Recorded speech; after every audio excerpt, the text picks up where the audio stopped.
नमस्कार, स्वागत है आपका हमारे चैनल पर। महाराष्ट्र में छाए सियासी घमासान के बीच शिवसेना प्रवक्ता संजय राउत का बड़ा बयान सामने आया है। आपको बता दें कि संजय राउत ने एक बयान में ये कहा है कि अगर एकनाथ शिंदे का गुट चाहे तो हम तोड़ सकते हैं एमवीए के साथ गठबंधन। जी हाँ, ये बड़ा बयान है संजय राउत का कि जिस तरीके से उन्होंने एमवीए के साथ गठबंधन को तोड़ने की बात कह दी है और कह दिया है कि अगर एकनाथ शिंदे का ग्रुप चाहे तो हम तोड़ सकते हैं एमवीए के साथ गठबंधन। पहले तमाम जो बागी विधायक हैं, यानी कि जो एकनाथ शिंदे के ग्रुप के विधायक हैं, वो आकर हमसे पहले बात करें, एक साथ हम बात करें और फिर हम गठबंधन तोड़ने के लिए तैयार हैं एमवीए के साथ। ये बड़ा झटका साबित हो सकता है जिस तरीके से ये सरकार है और उसे अब तोड़ने के लिए ही अगर बात कह दी है संजय राउत ने कि अगर एकनाथ शिंदे का गुट चाहे तो हम गठबंधन को तोड़ सकते हैं। और वहीं आपको बता दें कि अब देखना बहुत ज्यादा महत्वपूर्ण होगा कि ये जो बयान दिया गया है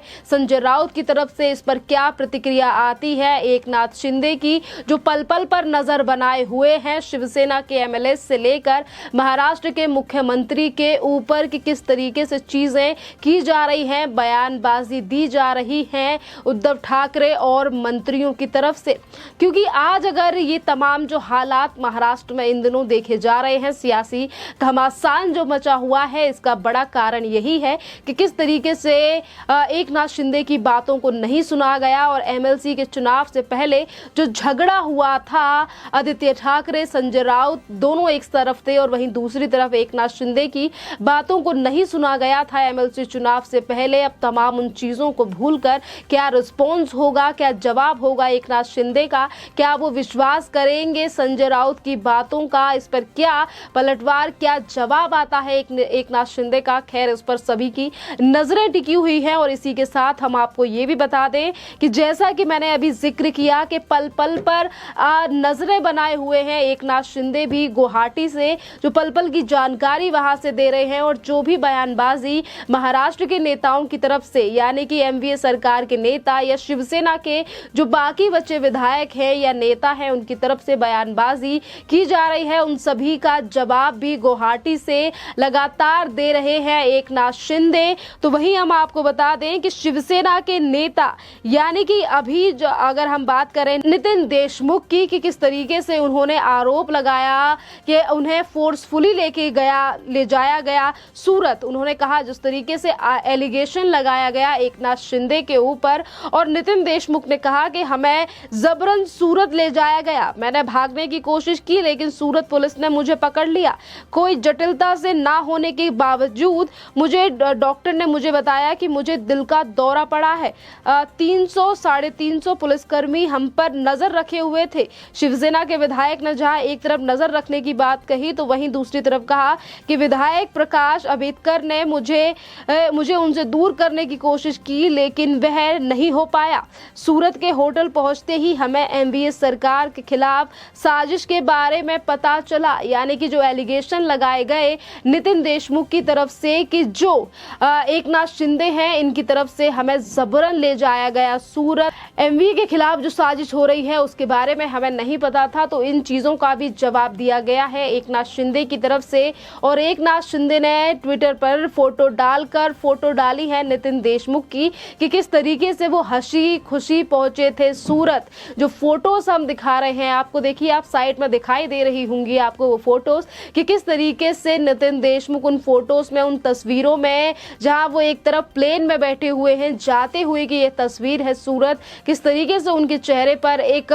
हंसी दिखाई दे रही है, हंसी खुशी वो जा रहे हैं सूरत, और किस तरीके से एलिगेशन लगाए जा रहे हैं एकनाथ शिंदे गुट पर। तो इन्हीं सब चीजों को लेकर बड़ा खुलासा है कि किस तरीके से जो थोड़े बहुत विधायक बचे हुए हैं शिवसेना की तरफ से, उनकी तरफ से एलिगेशन लगाए जा रहे हैं। और इसी बात को कहा गया है आज संजय राउत की तरफ से। आपको बता दें कि आज बेशक संजय राउत ने इन बातों का जिक्र किया है कि वो बात मानने के लिए तैयार हैं एकनाथ शिंदे के गुट की कि अगर वो चाहे तो एमवीए के साथ गठबंधन को तोड़ सकते हैं। और वहीं संजय राउत ने इन चीजों का भी जिक्र किया कि उनके जो विधायक हैं उन्हें बंदी बनाया गया है और उनके पीछे हाथ है बीजेपी का, यानी कि फिर एक बार संजय राउत की तरफ से बीजेपी को घेरने की कोशिश की जा रही है। इस पूरे प्रकरण पर क्या सवाल, क्या बयान सामने आता है एकनाथ शिंदे का, क्या वो संजय राउत की बात को मानेंगे कि जिस तरीके से उनकी इंसल्ट की गई, उनको हमेशा अनदेखा किया गया शिवसेना में, जिनकी शिकायत वो 2 बार कर चुके हैं, चाहे फिर वो पत्र हो जिसे लिखा गया है, जिसे अपने ट्विटर पर भी डाला गया है एकनाथ शिंदे की तरफ से। और ऐसी ही चीजों की जानकारी कल हमें मिली थी, जिस समय पर एकनाथ शिंदे ने उद्धव ठाकरे के पीए से बात करने के दौरान जो ऑफर यानी कि जो प्रस्ताव दिया गया था सीएम उद्धव ठाकरे के लिए, उस समय पर भी कहा था कि एमवीए के साथ गठबंधन तोड़ा जाए और साथ ही बीजेपी के साथ गठबंधन कर उन्हें उप मुख्यमंत्री बनाया जाए, क्योंकि एमवीए के साथ जो गठबंधन है उससे सारा फायदा एनसीपी को हो रहा है और वहीं बड़ा घाटा हो रहा है शिवसेना के लिए। आपके लिए बता दें कि जहां एक तरफ शिवसेना का खासा ध्यान यानी कि शिवसेना की छवि के बारे में कई बार जिक्र किया गया एकनाथ शिंदे की तरफ से, जो आज लेटर लिखा गया उसमें भी राम मंदिर का मुद्दा उठाया गया था एकनाथ शिंदे की तरफ से। तमाम ऐसी चीजें हैं जिनको लेकर अनबन थी एकनाथ शिंदे की, चाहे फिर वो बात करें हम आदित्य ठाकरे की या फिर आज जो बागी विधायकों को मनाने की कोशिश कर रहे हैं, एकनाथ शिंदे के गुट को मनाने की कोशिश कर रहे हैं संजय राउत, और किस तरीके से संजय राउत ने ही नहीं मानी थी बात एकनाथ शिंदे की और उनके साथ झगड़ा भी हुआ। तमाम ऐसे मुद्दे हैं जो अब सोचने पर मजबूर करते हैं कि जिस तरीके से एक तरफ अपनी सरकार को बचाने के लिए उद्धव ठाकरे से लेकर संजय राउत एड़ी से चोटी का दम लगा रहे हैं, पर ये जो सरकार बचाने की अब डारमडोर है वो सिर्फ एक हाथ में बची है और वो है एकनाथ शिंदे, क्योंकि उनके पास विधायकों का आंकड़ा काफी ज्यादा बड़ा है और जिस तरीके से वो हर किसी का जवाब दे रहे हैं, चाहे फिर वो एलिगेशन की बात हो या कोई जवाब मांगा जा रहा हो, हर चीज को लेकर अपडेट एकनाथ शिंदे की तरफ से यानी कि गुवाहाटी से लगातार हमें मिल रही है। नितिन देशमुख की बात करें या फिर शिवसेना के राज्यसभा सांसद संजय राउत की बात करें या फिर हम बात करें उद्धव ठाकरे के द्वारा लाइव पर कही गई तमाम बातों का, हर चीजों का जवाब एकनाथ शिंदे की तरफ से मिल रहा है। अब देखना अहम ये होगा कि आज जो बड़ी बातें की गई हैं संजय राउत की तरफ से, खैर हम आपको ये भी बता दें कि जहां एक तरफ विधायकों के पीछे बीजेपी का हाथ, तो वहीं दूसरी तरफ विधायकों का गुवाहाटी जाने के पीछे भारतीय जनता पार्टी का हाथ बता रहे हैं, राजनीति बता रहे हैं संजय राउत बीजेपी की। तो वहीं कह रहे हैं कि हम एमवीए के साथ गठबंधन तोड़ने के लिए तैयार है, तो वहीं दूसरी तरफ संजय राउत ये भी कह रहे हैं कि अगर फ्लोर टेस्ट होता है तो हम उसमें जीत कर रहेंगे। यानी कि जो बड़ी बात ये है कि फ्लोर टेस्ट की बात जो बार बार पे की जा रही है, यानी कि हम देख सकते हैं कि ये जो बड़ी बातें की जा रही हैं कि हम सरकार यानी कि एमवीए के साथ गठबंधन तोड़ देंगे, ये कहीं ना कहीं ये इस तरीके की जिस तरीके से हम देख पा रहे हैं ये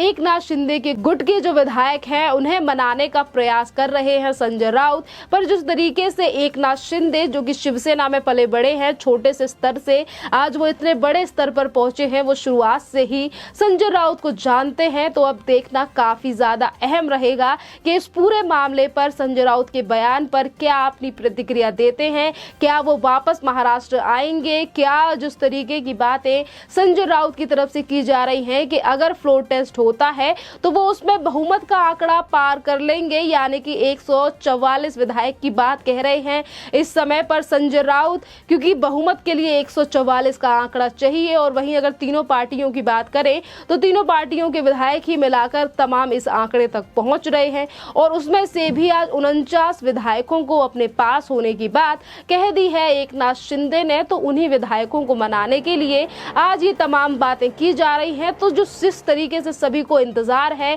कि पल पल में राजनीति महाराष्ट्र में बदल रही है, तो आखिरकार क्या समीकरण निकलकर इस पूरे मामले को लेकर सामने आते हैं। तो जिस तरीके से सियासी गलियारों से खबर आ रही है, इसमें ये भी चीजें लगातार निकलकर सामने आ रही हैं कि शायद ही एकनाथ शिंदे वापसी करेंगे उद्धव ठाकरे के साथ, क्योंकि वो पहले ही कह चुके हैं कि शिवसेना के ऊपर उनका अधिकार है। अधिकार की बात अगर पहले ही एकनाथ शिंदे कह चुके हैं और उसके बाद संजय राउत का इस तरीके से बयानबाजी करना और ये कहना कि हम फ्लोर टेस्ट को पास करेंगे और एमवीए के साथ भी गठबंधन तोड़ देंगे अगर एकनाथ शिंदे का गुट चाहे, तो तमाम ऐसी बड़ी अपडेट है जो इस पूरे मामले पर निकलकर पल पल में सामने आ रही है। तो वहीं अब देखना अहम ये होगा कि अब जो संजय राउत की तरफ से बयान दिया गया है एमवीए के साथ गठबंधन को तोड़ने के लिए, अपने विधायकों को मनाने के लिए ये बात कही गई है, या फिर वो सच में गठबंधन को तोड़ेंगे? क्या इस पर एकनाथ शिंदे का बयान सामने आएगा? और वही एनसीपी और कांग्रेस का क्या रिस्पॉन्स रहेगा संजय राउत के इस बयान को लेकर? क्योंकि शरद पवार की पार्टी एनसीपी की बात की जाए या कांग्रेस की, उन दोनों की तरफ से लगातार एमवीओ को जोड़ने की बात की जा रही है और उन दोनों पार्टियों की तरफ से अभी तक सरकार को तोड़ने के लिए कोई भी बात नहीं की गई है। और अगर एमवीए का साथ छोड़ने की बात कही है किसी ने तो वो संजय राउत ने की है। इस पूरे प्रकरण पर अब इंतजार है सभी को कि संजय राउत के इस बयान पर एकनाथ शिंदे, एनसीपी, कांग्रेस का क्या रिस्पॉन्स रहेगा। क्या कहेंगी कांग्रेस और एनसीपी? क्या नाराजगी जताई जाएगी या फिर वो भी पार्टी या फिर वो भी एमवीए सरकार को तोड़ने के लिए आगे आएंगी? खैर, इस टॉपिक पर आपका क्या कहना है, आप हमें कमेंट करके जरूर बताइए। धन्यवाद।